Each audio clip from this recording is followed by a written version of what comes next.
Welcome to Startup Hack. All right, developers, today we're diving into something a little different but incredibly powerful, the OpenWRT Build system. Whether you're working on an embedded system, building custom software, or just want to tinker with your router's firmware, OpenWRT's Build system is where it's all at. So if you've ever wanted to customize your router's firmware, this is the perfect place to start. So let's get into the nuts and bolts and use this together today.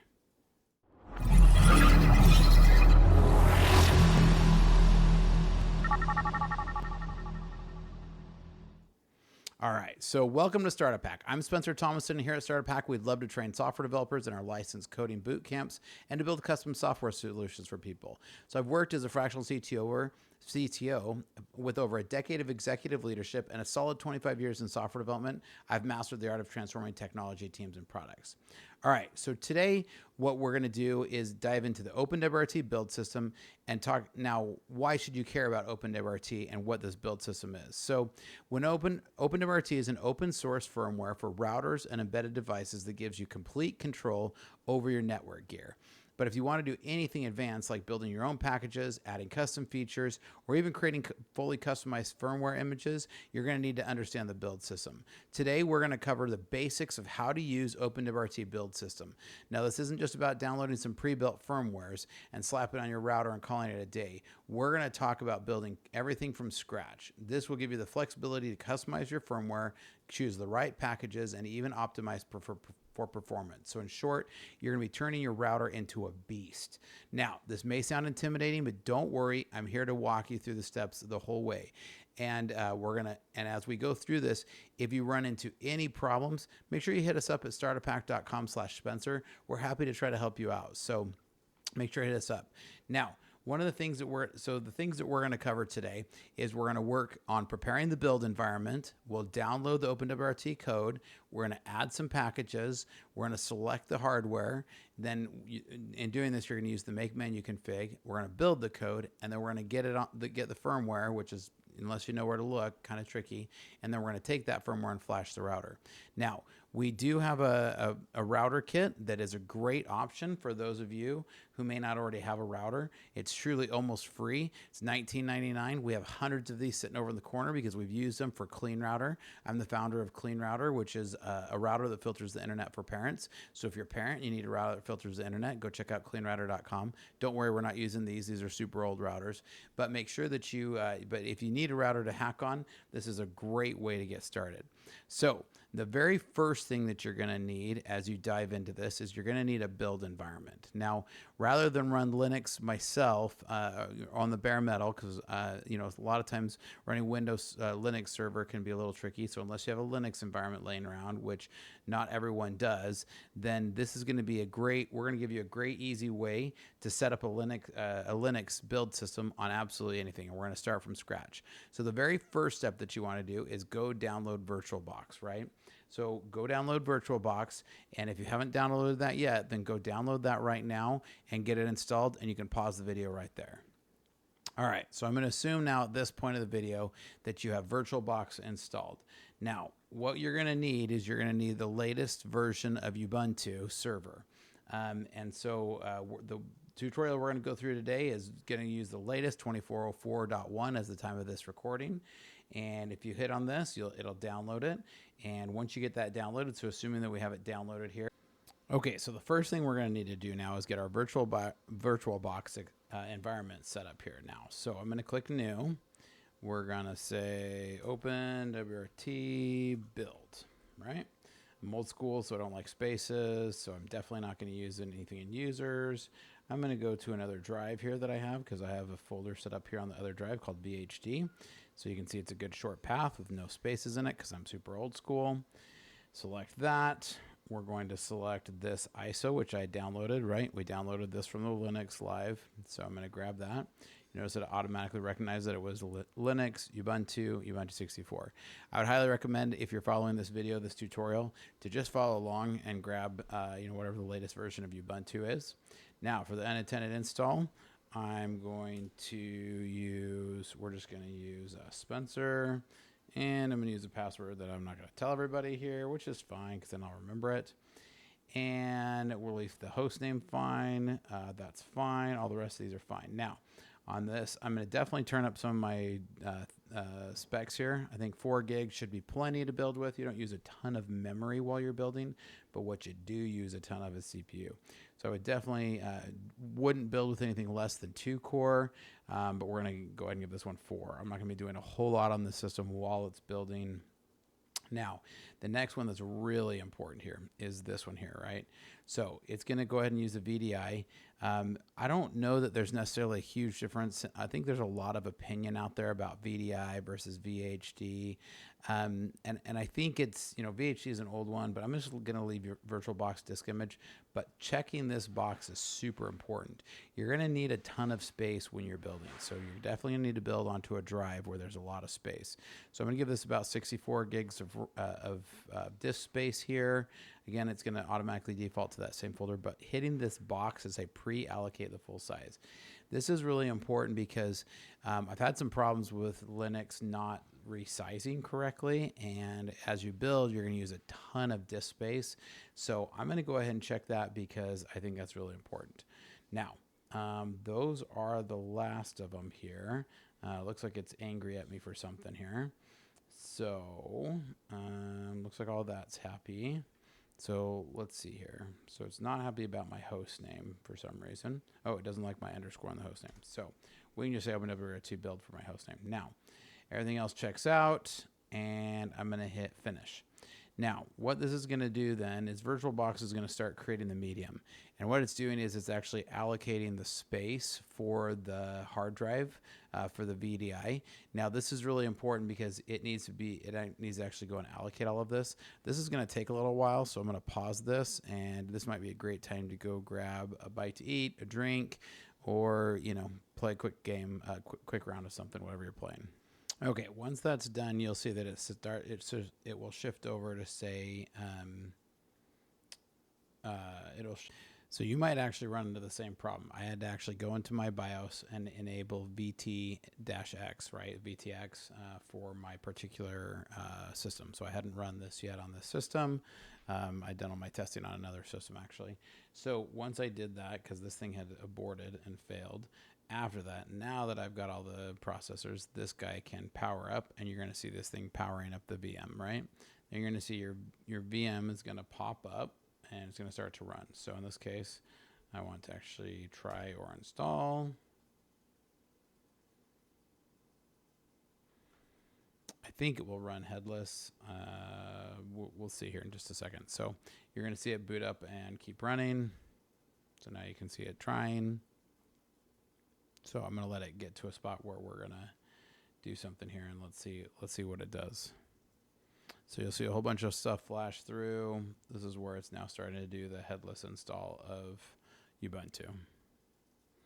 Okay, so after a while, you'll be greeted then with a login like this, right? And so in order to do this login, what I'm going to do is type in my username and the password that I didn't tell you about, and boom, we're in. Now, one of the first things that I always do when I install this is sudo apt upgrade or update. And then we're going to do the same thing and do upgrade, because I think it's always a good upgrade. Always a good place to start to make sure you have the absolute latest and greatest on everything. Now, the next thing that we're going to do is I'm going to actually go ahead after this and install OpenSSH, because I can't stand the command line here. I just prefer to be able to SSH from whatever SSH tool that I prefer, be it PuTTY or a command window or whatever. I don't love working in this window. It just doesn't resize super well. So after this is done updating, the first thing we'll do is install OpenSSH. So I'll let this finish doing its updates. Okay, so now that that has finished, what I'm going to do is I'm going to do a sudo apt install OpenSSH-server, and then say yes. Okay, this is going to run and install. Okay, so OpenSSH is now installed on there. We're going to do an ifconfig, and let's see which, so we got to install our net tool so we can see what our IP address is. Apt install net-tools. Okay. Now, if we do an ifconfig, we should be able to see the IP address. We have 8.106. So in this case, I'm just going to go ahead and open up PuTTY, which if you don't have PuTTY, just go to any browser, open, download PuTTY.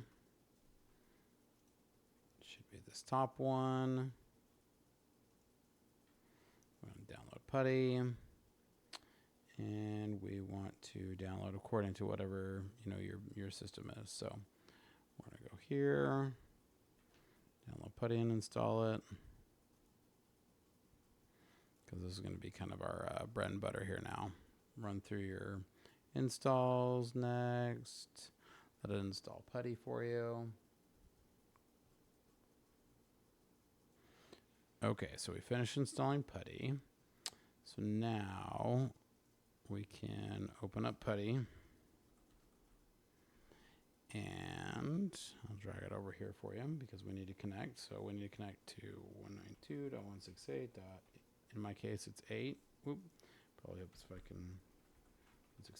168.8.106. I'll leave port 22 because that's the default.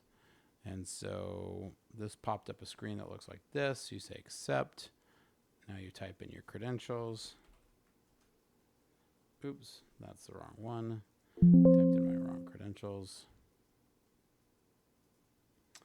And this time I'm going to type in my correct credentials.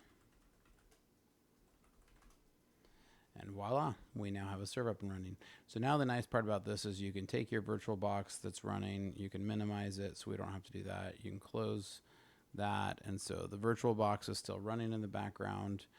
You can see it, but you won't even have to log in there anymore, so the next time you need it.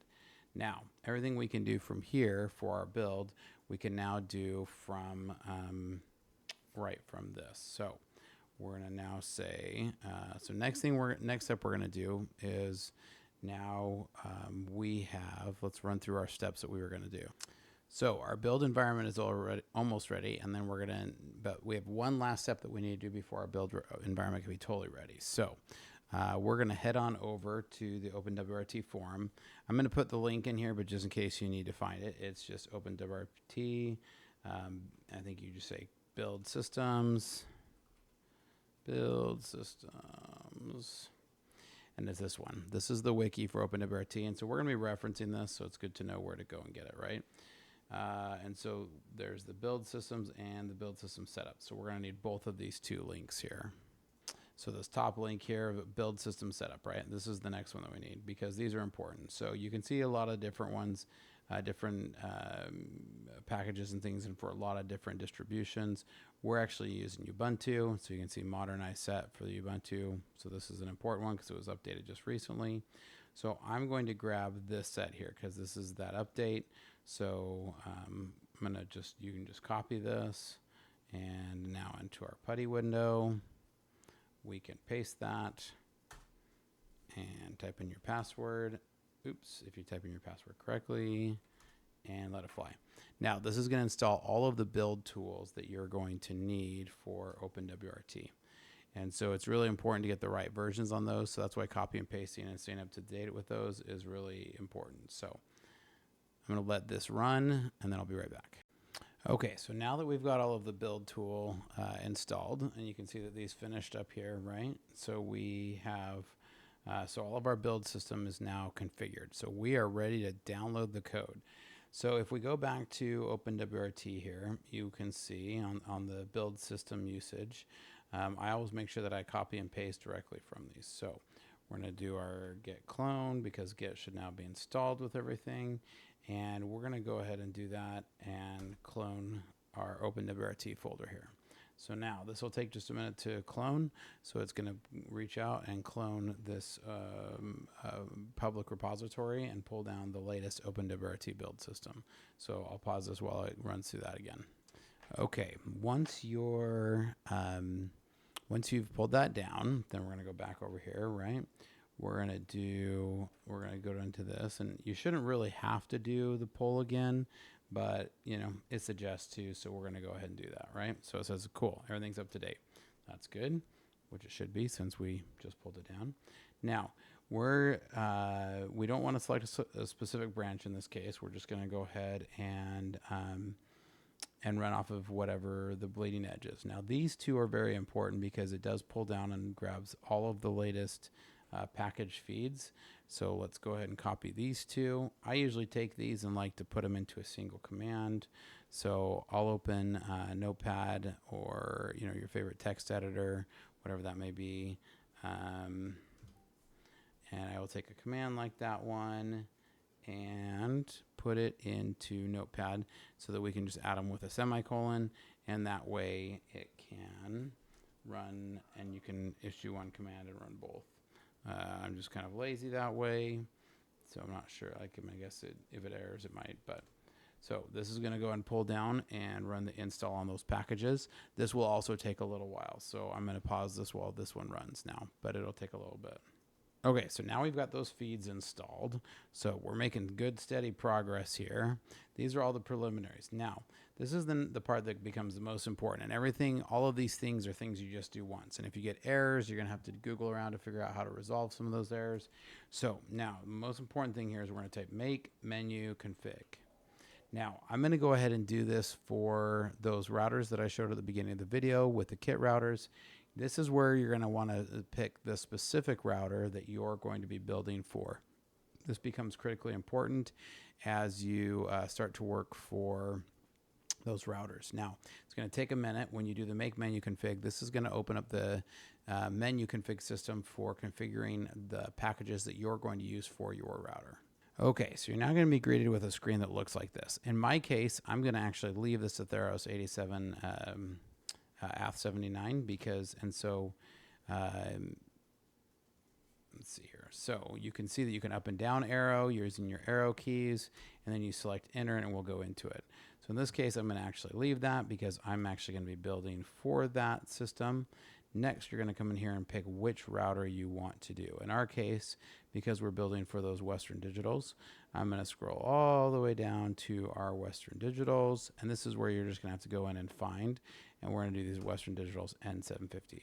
Now, this is the target system that you're going to be building for. In our case, I'm going to leave this as Squash FS. If you're watching this tutorial and just learning how to build, chances are you're probably not going to mess with this. There are some various options where you can do different things, but if you're just learning about the build system, my suggestion would be to leave that alone. Now, from here, you can actually just go and select which system you want. You can hit exit. It's going to say, hey, do you want to exit? And you would say yes. In this case, then, what you're going to type is make world. Now, when you type make world, it's good when you build for the first time to run just make world. If you want to run subsequent times, I'll show you some commands that you can use for making it run a little bit faster to utilize better of the hyperthreading and the multiple processors. In this case, what we're going to do is make world and do v equals 99. And what that's telling us is the verbosity of 99. You can turn up and down how verbose the error messages are. Building for your first time and for this tutorial, we're going to say v equals 99 because we want to see absolutely every error message, which is the highest you can. You're going to hit enter, and now you're definitely going to walk away because depending on the system and how many CPUs you gave it and everything, this could take multiple hours. So I'm definitely going to pause the video here, and so you'll see it starting to go to work now. Okay, so this is what it looks like once you've finished the build. So now that our build is over, you'll see that it'll come to here. So we can go and pull the firmware out of this. So if you want to see where the firmware is, we'll go and find the firmware here. So to find the firmware, you're going to go to CD bin. Inside the bin, you're going to see two folders. You'll see the packages and the target folder, right? And we're going to go into our targets folder because it's the target for the build.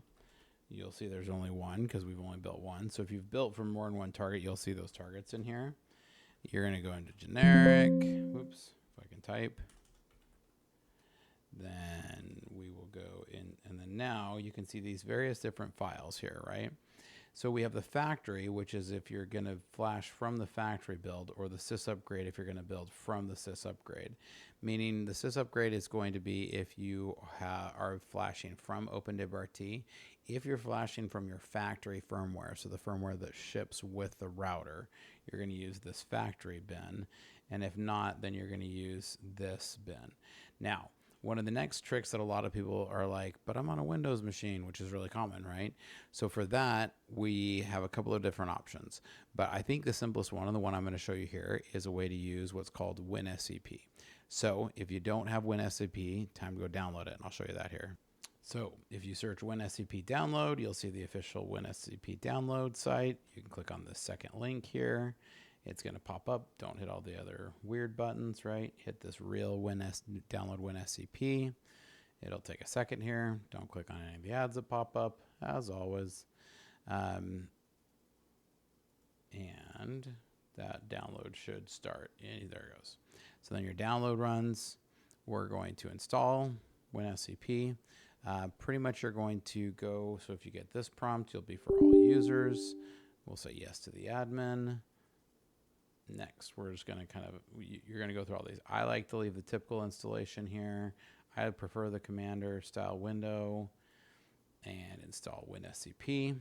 WinSCP is a very handy tool. In fact, I've done thousands and thousands of hours on Linux, and I still don't think there's actually a better tool for copying files than WinSCP. So when you open WinSCP, it's going to look like this. So what we want to do is similar to connecting with PuTTY. You're going to open up a new. So when we go to open a new, you're going to see this. We're going to type in our IP address, 192.168.8. And if you forget what this is, right, because it'll depend on what your network settings are. Remember our IF config that we typed here on the virtual machine. So we see 8.106 here. For me, for you, it will be something different. We're going to type our username and our password. I'm going to go ahead and save this just because I'm lazy, and this isn't something ultra secure. We have no data or anything on here. You're going to hit accept because you're SSHing in.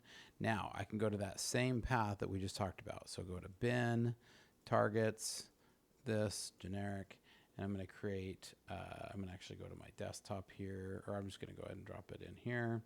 I'm going to create a new folder called my firmwares. And we see here are two different ones, right? So I'm going to grab the sys upgrade and the factory. You're never going to really mess with the kernel bin. So like I wouldn't really grab those, but for various reasons, you can grab both of these. So now I've copied both of those, and they just copied over. Simplest way to do it. If you really want to, and you're a Linux guy, we can definitely go into, but if you're doing it on Linux, and you're probably not doing any of this, but you would then do the SCP command line, right? Which you can do SCP help, and you can use SCP to transfer it over. This SCP command stands for secure copy, and that's what WinSCP is doing under the covers, right? So we just copied that over. So this is how we build these files. And if you go check out my previous videos, you'll see how you would then take these files and flash them to your firmware. So I'm not going to include that in this because you can go and check out my previous videos on OpenWRT. This playlist should have the playlist for those.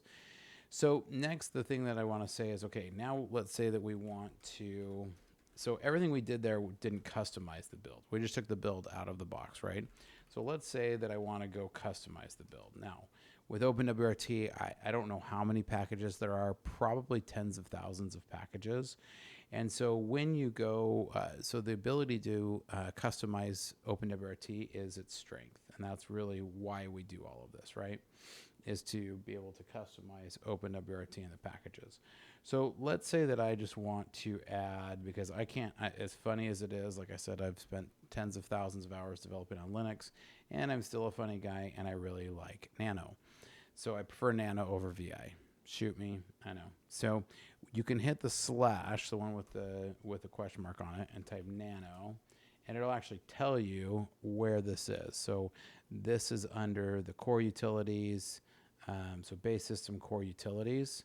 So if I go to base systems and then core utility, oh, so it's under here, right, we can go and grab, oh, nope, base systems, and then where's our core utilities? Maybe it's under utilities here. Yep, editors, and here we go, and here's Nano. So if you put an M, what it's going to do is it's going to build the package for Nano for this particular target firmware. But if you tap it twice and hit space twice, it'll go to a star, and that means it's actually going to build it into the actual firmware itself. So I'm going to hit exit a couple of times. I'm going to say, yes, I want to save it. I'm now going to say make world. And again, we can say our V equals 99, which will set the verbosity. I'm going to add one more little trick here. Once I've built, I usually let it build and use single kernel. If I do a J10, that's going to allow it to use 10 different threads. So it will actually run multi-threaded for the build. So it actually runs a considerable amount faster if you use a J10. So now once I run that, now it's going to rebuild the firmware, looking for any differences. And the only difference here really should be the Nano package. So whereas that other one took hours to run, this should just take, a few minutes, again, depending on your hardware and a handful of different things. But you can see that it's already telling me that things are up to date. But in the background, this is running, and you can check our virtual machine. And we can go to our VM here and see that the CPU is running pretty hot. So we can definitely see that it's executing right now. So the build is running, and it will build this. So I'm going to go ahead and pause this once it comes back. And then we'll be able to see that we have now a firmware with Nano installed. Okay, so like I was saying, that took less than 10 minutes for that to run, whereas the first time it took hours to build the full firmware. So Linux the build system knew to build. And if you scroll through here, you can actually see the packages that were added, right? So we can actually see in our package list here, somewhere in here we should see, oh, there it is right there at the end. We can see Nano was added. So we can see this firmware contains Nano. So again, I would copy this firmware over using WinSCP, which again, if you look here and see that we rerun this again, we can see that we've got a new date here. So I only really want these ones because I just prefer a build with Nano. If you want to get into it, you'll probably have to get into a naming convention where you name them. I usually use the build date and time to the second because you can't really build more than faster than a second. So that kind of goes over all the high points of building on OpenWRT. OpenWRT is is super awesome, and it's a very universal system for flashing your router. So I'm a big fan of OpenWRT.